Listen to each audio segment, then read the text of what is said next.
Hi Hannah, welcome back to Bridecrack. It's amazing to have you back on the show.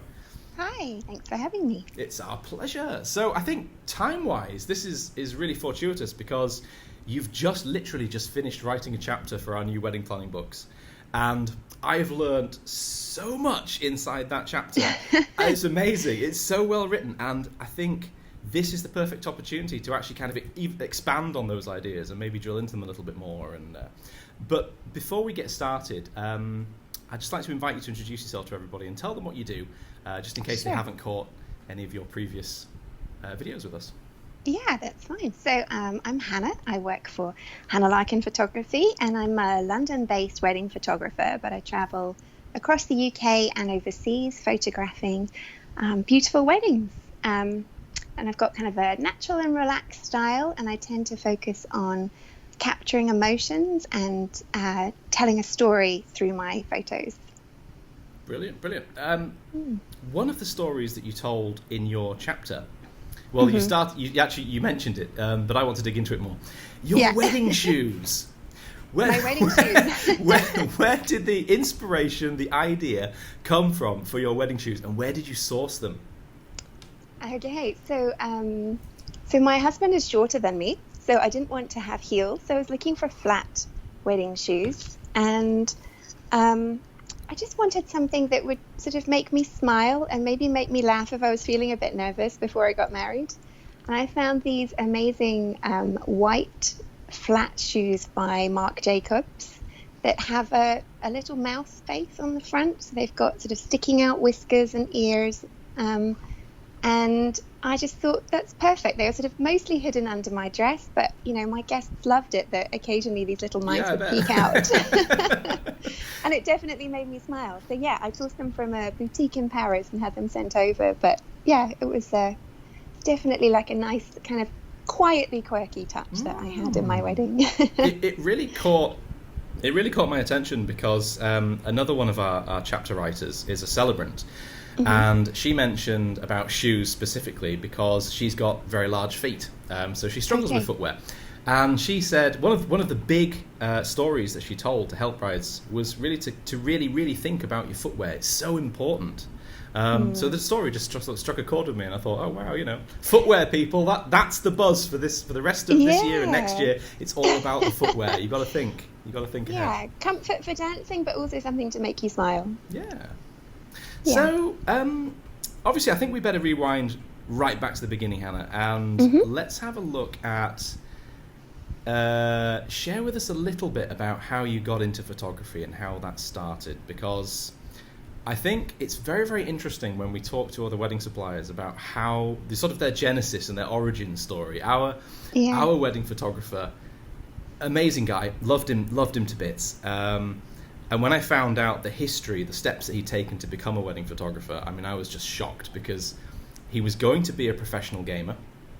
Okay. He was then going to be a molecular biologist. He was then going to be a videographer. And then eventually he found a way to express himself through photography. And it was the medium that allowed him to really explore what he wanted to do creatively. And I just thought that's incredible. So share with us your story. Yeah, let's see where it goes. Well, I started taking pictures when I was little, probably about, I don't know, maybe 6 or 7. My mom has ME, and so she was sort of having to spend more and more time at home and in bed. So the camera was a way that I could go out with my dad and my sister and kind of capture a bit of what we'd seen, right, and then show her later. And obviously this was back in the days of film, so it would be kind of a month or so later, once we posted it off and got the pictures back, that I could share it with her. But it was really about sharing experiences and letting her sort of see the adventures that we'd been on. So that sort of started photography, and then as I got older, I really caught the travel bug. So yeah, I hadn't traveled much. My first plane flight was when I was 19, but by the time I was 25, I'd been to every continent. I'd spent kind of months traveling at a stretch, and again taking photos throughout that, partly to show my mum and let her travel with me, but and also as kind of a record of those experiences, as good memories to look back on. so that's sort of where the photography came. And so I realized I was taking lots and lots of photographs quite intensively whilst I was away, and then not touching my camera so much when I got back. Okay, so that was your inspiration then. Yeah, and then I got married, and so I think the process of finding photographers and looking through wedding photographers' work made me realize kind of really how powerful wedding photographs can be, and how much they can capture and what they can show. And it made me really intrigued by that. So I started taking photos of people, really, not weddings. So newborns and families, which are things I still really like to do. And then sort of almost by accident got my first wedding. Yeah. Cool. Yeah. I get what you're saying about the travel and the photography, actually, because I'm useless at taking photos of people. Actually, I've really had to double down with Xander to try and just to force myself to make the memories. And but when I'm away, like when I'm traveling, I can't help myself. And we just watched our slideshow that I put together from Iceland yesterday. And I'm watching it back and I was like, James, did you actually make this? You shot these pictures? I was like, wow, this is incredible. And I think the same thing is true of all of your wedding memories, isn't it? You appreciate it more and more and more as the years go on. You go back to those things. And I know you're a big advocate of wedding day slideshows. I am, yes. They are fantastic things to have, and they're so easy to consume, and they're so fun. Yeah, and I think slideshows and albums are both fantastic ways of kind of having a collection of images that's not sort of overwhelming. It's not kind of maybe every image from your wedding day, but it's in a way that you can easily share it with friends and family. And I think what you say is right. Like, they do get more important over time, and you get to the point. I remember looking at my parents' wedding pictures, and I can still kind of feel they've got a big purple felt covered album. Yeah, one of those, I remember sitting on the sofa with them and looking at those pictures and always wishing there were more. But so I think those images do become more important over time. And so, it is perhaps one of the few bits of your wedding day that kind of stays with you beyond the wedding day, and sort of even through generations, that people, they're really important images that people do hold on to and look back on. It's one of the funny things that stayed with me throughout basically all the time I've spent working in the wedding industry. This has been one of the core things that I've always thought about, and it's when you're in the run-up to the wedding and you're so focused on putting it all together and planning, you cannot possibly imagine or feel or appreciate what your memories will mean to you after the fact. It's only after the fact that you understand the value of these things. And since we were already on a roll, we decided to watch Xander's naming day slideshow. And also we made a video. I stuck a camera, one of our cameras at the back, filmed it, and we watched it, and just thought, we were just transported back to that time, and it was just a magical experience. But prior to that, for our own wedding, we were, and this is leading up to my next question for you, we were working in the wedding industry, and so we spent all of our time around other wedding suppliers. And we had to choose wedding suppliers for our own wedding. And it was complicated because I knew, as a wedding videographer, I knew how much of an impact I could possibly have on the event.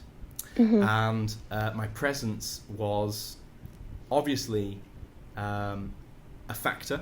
At the time, wedding videos, especially at the beginning, wedding videos had a very, very poor reputation, and it was something that I was always gunning to break.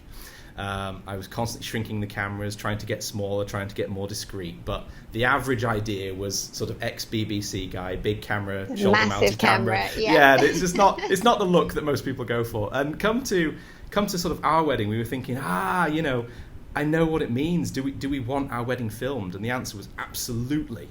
But do we want somebody there in the nicest possible way with an agenda, trying to make an amazing wedding film for their portfolio? And that was sort of like a tussle because we worked in the industry. Ultimately, we decided to film parts of it with our gear. I just got my brother to kind of operate the cameras. And it was Yeah. very, very simple and low key. And it's brilliant. And I'm so glad we did. And my advice to everybody is just have your wedding filmed, especially now, because the quality bar is so high. And it's just phenomenal. So obviously, from your perspective, you had to choose not one wedding photographer, but two, because you had two weddings. So that process that everybody goes through, that agonizing kind of trying to drill down who it is that's going to produce those amazing memories, you had to do it twice. So do you want to share with us kind of how you went about that process and what it felt like, and how did it work? Yeah, well, I guess maybe I was lucky in that I was doing this before I was part of the wedding industry. So I maybe that makes it easier in a way, not to know lots of people, but maybe it makes it harder also because you're not so sure what you're looking for. Right. So we had two weddings, one in the UK and one in Malaysia. And so I went through this process of choosing photographers twice, and I found it really difficult, if I'm honest. I looked at literally hundreds of wedding photographers. And found lots that I didn't like. Okay. And realized I could tell quite quickly that, the style just wasn't for me.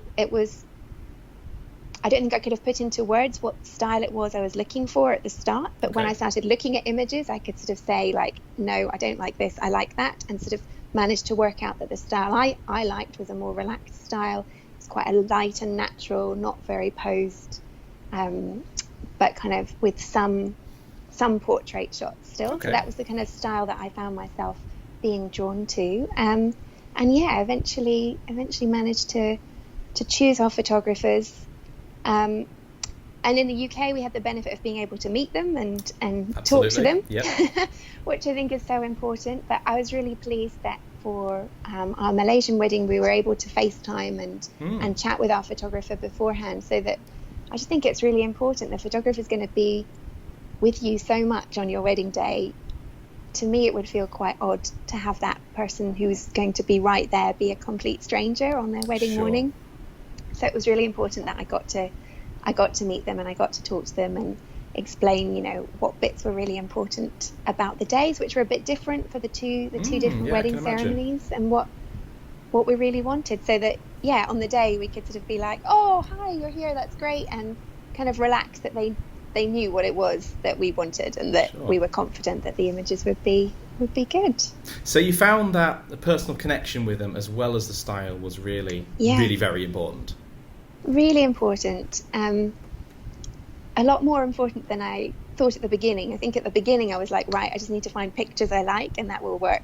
Right. But the more I kind of researched and the more I read the different websites and I was sort of learning more about the photographers as well, the more I realized that actually, of course, people are very different too, right? And you need to find a person that you fit with as well as some images that you love. So I think it's that tricky combination of finding the two together, and then you found the right photographer. Hey, that's good. I like that. That's simple.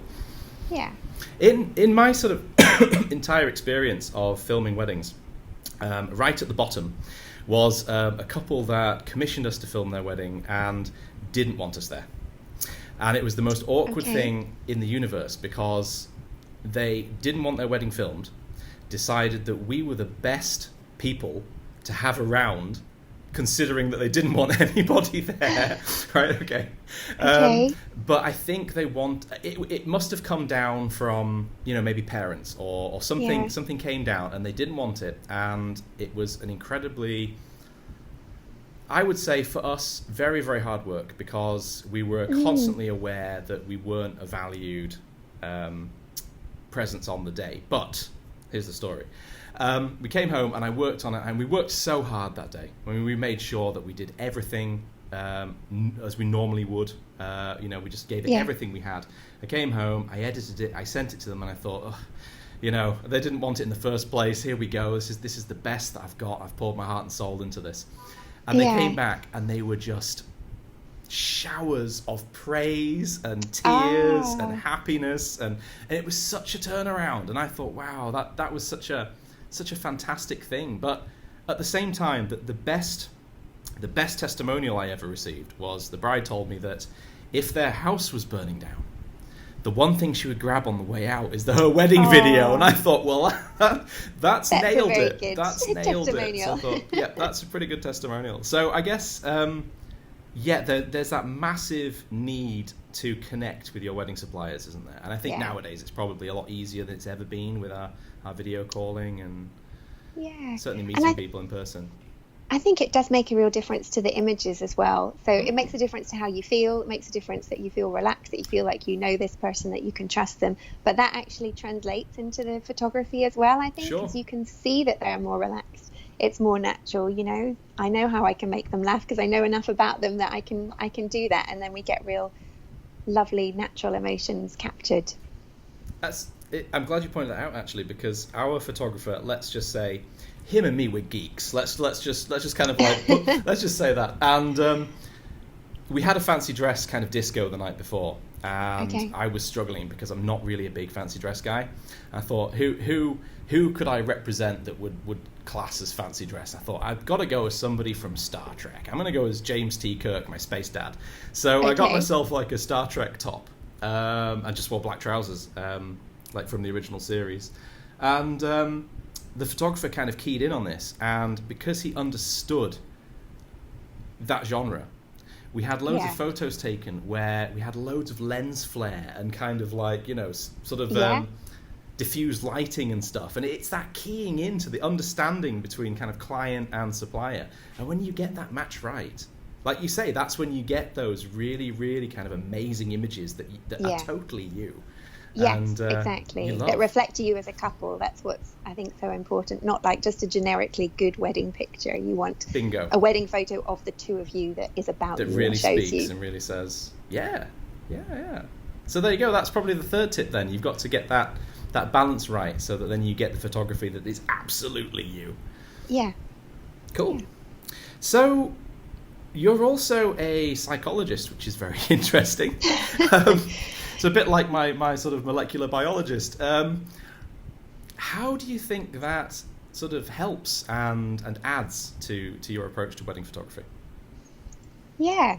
I realise it's a slightly unusual mix, but I think there's a lot more crossover than people maybe expect. I guess, yeah, while I was training as a psychologist, I kind of got really cued into looking for emotions and looking for connections between people and looking at relationships. And I think those skills are so helpful when I'm working as a photographer, because I really can pick up on those kind of little cues of emotion and enhance them in a picture, make them more noticeable that way, that I can kind of understand those moments of connection. I'm also pretty good at calming people down. So if we've Right, got wonderful. anyone feeling anxious before their wedding, it's, I can bring some of those psychology skills on board at that point. And Which is basically everybody always. Yeah. So, yeah. It's a good skill to have in the bag. so it can be a useful backup skill then. But yeah, I guess just making people feel that they can be relaxed, that they can be open and honest about their feelings, and then that lets me capture those emotions in the pictures. So yeah, I think it does work, and I really like the balance. So I'm someone who finds having two kind of different but with links roles going on at the same time is what works best for me. It gives me more space to think about each job in a way. So yeah, I like the balance that the two bring, but I do think it does also add something different to the wedding photography. I know that it's probably been covered in a lot of places and in a lot of ways, but photography, wedding photography specifically, is a lot of it is about anticipation, isn't it? Anticipation of the moment, reading the scene. So I imagine that having an understanding of how people connect and interact, when you walk into a room, you probably do it automatically, don't you? You're actually working out where the connections are and what's going to happen, and that must be almost like a superpower actually for photography, I imagine. Yeah, no, I think, if it's something that you've sort of trained and you're very used to looking for, those kind of, like you say, the kind of the signals that some emotion is about to be shown, or the connections between different people in the room, I think it really does help so that I can pick up on perhaps the people who I should focus on in the speeches when there's going to be a connection. I can see what's going to happen. Or just sort of, knowing that the people that are most important and really looking for moments that capture that specific relationship. Excellent. I remember from our wedding day that the emotions particularly mine, were all over the shop, up and down Yeah. like a yo-yo. And I had to go outside at one point and just breathe because I didn't think. I mean, I consider myself like quite a calm person, really, and didn't think I would become overwhelmed. But it was overwhelming, and I think it trips a lot of people up. So I guess having that support from your suppliers is again, if you know that it's there, it's just another reassurance, isn't it, that you're in safe hands and safe company. Yeah, and I think you're really right. The emotions can go all over the place on a wedding Really day. I know I tend to try and message my couples the night before to kind of reassure them if they can't sleep that it'll still be fine. Like, I think I got about 4 hours sleep before my wedding. wow, and right. I still enjoyed the day. So I'm like, don't worry if that happens. You know, it's okay. Don't stress out about getting to sleep, and that the emotions go all over the place. And sometimes, you know, obviously there's a lot of joy and excitement and happiness, but also sometimes there are real moments of sadness, like the toast to absent friends Sure. can be. But that can also be a really beautiful and really poignant moment to capture. So I think it's about getting the balance and showing all of the different emotions of the day that really makes the story kind of complete. So what would you say are the aspects of the photography that you enjoy the most? What really, really drives you? It's an interesting question because I think really what drives it is less about the photography maybe and more about the connections. Okay. So the fact that I can get to know a couple and get to know them really well and get to know what's important to them, what they're really excited about, what they're most looking forward to about the day. And then I guess I just use the photography as a way of capturing that and then sharing it back to them so that they can continue to look over it and share it with other people to come. But yes, I think that photography is a vehicle for what I enjoy, which is building those relationships with people. And yeah, I feel really lucky that a lot of my couples have kind of gone on to become friends, and sometimes I get to continue their journey sort of with newborn shoots or, you know, maternity shoots and then family shoots as really well. Nice. Yeah. And that's really special to kind of, you know, follow that relationship and know that you're kind of continually adding more and more memories that are going to be really treasured. Yeah, I think, if you find a wedding photographer that can become your family photographer, that's something really special. That tells you that you've done something super right, I think. It's a really nice thing. Yeah. It's cool that you mentioned about connecting with your couples, actually, because unknowingly, I think that's something that Rachel and I really, really did do. One of the last weddings that we ever filmed, the couple was so into their themes. I mean, they planned the whole thing, super DIY. She is a magazine writer, and he was a pilot. And so they had themes of sort of fashion, they had themes of flying, they loved dinosaurs. So the bar was covered in dinosaurs. And they had all these cool, quirky things all over the place. And it was such an amazing wedding. I absolutely loved every second of being there.